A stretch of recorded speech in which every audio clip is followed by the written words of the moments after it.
Shalom, bien-aimés dans le Seigneur, bienvenue donc au mois d'août. Pour ce mois d'août, 10 minutes avec l'apôtre, le Seigneur nous a conduits dans le livre de Psaume au 118, dans son 17e verset, où le psalmiste est en train de déclarer que je ne mourrai pas, je vivrai, je rencontrerai les œuvres du Seigneur. Et pendant que j'étais en train de méditer sur ce passage des psalmistes dans Psaume 118, le verset 17, j'ai compris une chose par l'aide du Saint-Esprit. Dieu m'a amené dans la profondeur de ces passages. Quand tu lis ces passages, conduits et guidés par le Saint-Esprit de Dieu, selon la pensée de Dieu, vous allez comprendre et remarquer une chose. Il est en train de parler de la mort. Mais le psalmiste est en train de dire que je ne mourrai pas, je vivrai et je rencontrerai les œuvres de l'Éternel. La mort dont le psalmiste est en train de parler ici, il parle d'une mort qui n'a pas été planifiée ou programmée par Dieu. Ce que la Bible déclare, que l'Éternel Dieu vous gardera, le plus robuste atteindra plus de 80 ans, et vous verrez jusqu'à la 4e génération. Mais la mort dont le psalmiste est en train de parler ici, j'aimerais que tu puisses comprendre qu'il s'agit d'une mort prématurée, une mort préparée par des hommes et des femmes qui ont leur plan machiavélique, qui ont leur plan de détruire et de stopper soudainement la destinée d'une personne auquel Dieu avait programmé de vivre longtemps sur terre. Écoutez une chose, le psalmiste n'est pas en train de dire que je ne mourrai pas, je vivrai, je rencontrerai les œuvres du Seigneur ici-bas sur terre, que je resterai éternellement comme une pierre. Non, le psalmiste est en train de nous communiquer ici que tout homme sur terre est appelé un jour à mourir, c'est-à-dire à rendre l'âme et à retourner auprès du Seigneur.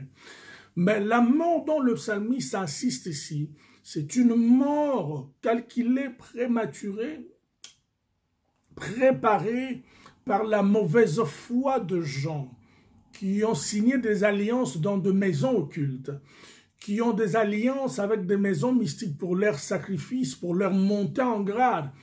Ils sacrifient des vies humaines. Ils donnent de la vie humaine en sacrifice. Et ils donnent de personnes humaines comme des offrandes dans leur maison pour qu'ils puissent monter en grade et en puissance. Alléluia. C'est de cette mort-là que les psalmistes sont en train de parler. Que cette mort-là, moi, je ne mourrai pas. Alors pour ce mois d'août 2019, j'aimerais que tu puisses rentrer dans cette pensée. Oui, certes, je mourrai un jour, mais je mourrai selon le plan de Dieu.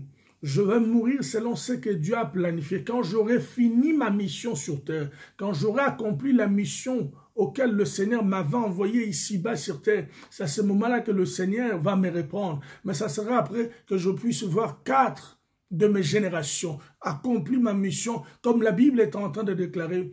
Ils mourirent âgés et rassasiés en paix et dans la joie.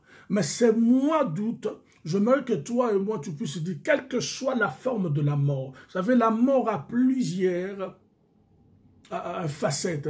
La mort, elle est d'abord spirituelle, parce que tout ce que nous voyons sur le plan physique est les reflets, en fait, de ce qui se passe sur le plan spirituel. La mort, elle peut être financière. La mort, elle peut être intellectuelle, la mort, elle peut être sur le plan de la santé, la mort, elle peut être sur le plan également physique, la mort, elle peut être également sur le plan de projets ou même de relations d'amitié. Et lorsqu'on parle de la mort financière, nous parlons d'une personne qui est victime d'un enterrement spirituel de ses finances. La personne n'arrive pas à avancer. La personne a beau travailler durement, mais lorsqu'on lui demande Où est passé l'argent que tu as gagné? Il ne connaît pas, il n'a pas d'explication claire, expliquer comment est-ce qu'il a pu faire ses dépenses. C'est-à-dire une personne qui a été condamnée sur le plan spirituel avec une mort financière, c'est-à-dire il ne peut pas progresser, avancer, multiplier ses finances. Ses finances ont été enterrées, déclarées mortes. Alléluia. Mais également, il y a aussi une forme de mort sur le plan spirituel de la santé.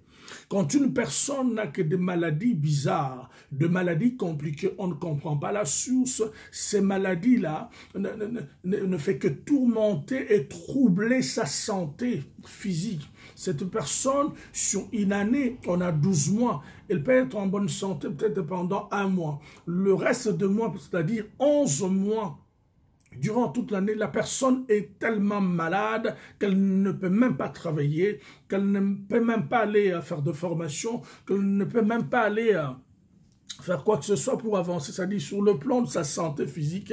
Et cette personne, sa santé, sa bonne santé a été enterrée, a été échangée par une maladie permanente et de façon continue. C'est une personne sur le plan de sa santé, elle est morte parce que sa santé a été enterrée. Alléluia. Et nous parlons également de la mort qui peut être sur le plan physique. Vous voyez des gens en train de marcher, de papoter, de parler, de vaquer à leurs occupations, mais spirituellement, ils sont morts. Mais ils vous donnent l'impression par l'habillement, le millier, la fréquentation, les choses qu'ils ont sur le plan physique, vous allez comprendre peut-être que cette personne est toujours vivante. En réalité, c'est une personne morte. Vous vous souviendrez de ce que Jésus est en train de dire très souvent aux pharisiens. Il disait, vous n'êtes que de tombeaux blanchis. Pourquoi il avait fait cette qualification-là, cette comparaison? Il a regardé les scribes et le pharisien. Il dit, vous avez beau de marcher avec des rouleaux, mais vous ne comprenez pas ce qui est écrit dedans. Alors, vous êtes de tombeaux blanchis, pourquoi? vous, vous n'avez que la mort. Sur le plan physique et visuel comme ça, on pouvait voir de pharisiens, de docteurs, avec des rouleaux en train de marcher, en train de pavaner, de dire, de faire n'importe quoi. Mais il n'y avait plus la vie. Ils étaient incapables de donner la vie. Ils étaient incapables de communiquer la vie par rapport même aux rouleaux qu'ils détenaient dans leurs mains. C'est pourquoi Jésus les a comparés. Vous n'êtes que de tombeaux blanchis. Voilà.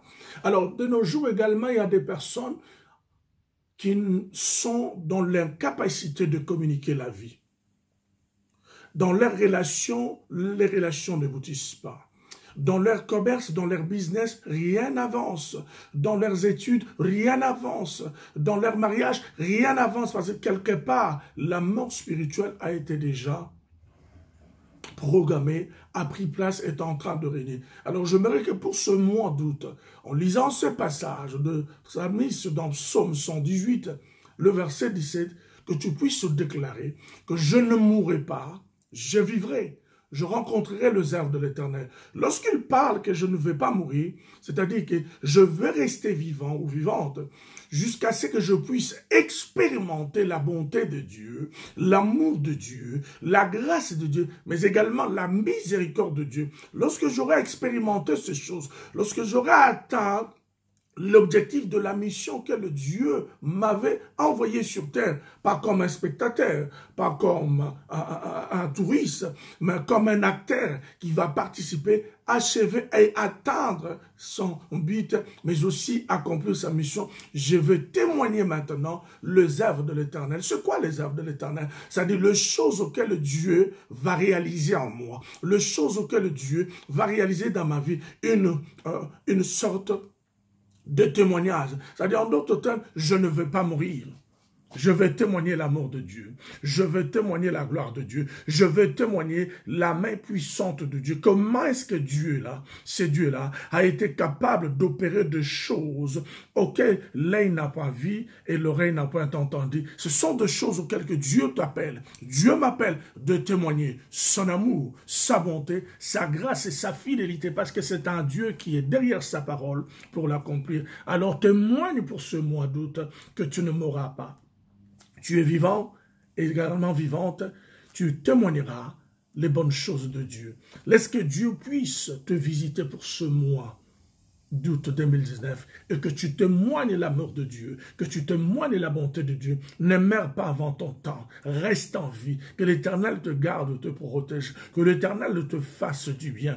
Témoigne l'amour de Dieu, témoigne la bonté de Dieu, témoigne la grâce et la miséricorde, les choses auxquelles Dieu va réaliser avec toi pour ce mois d'août 2009 jusqu'à la fin de cette année. Nous puissions tous ensemble témoigner que je ne mourrai pas, je vivrai, je rencontrerai les œuvres de l'Éternel. Que l'Éternel vous bénisse abondamment. C'était donc le vôtre dans 10 minutes avec l'apôtre. Soyez bénis et shalom.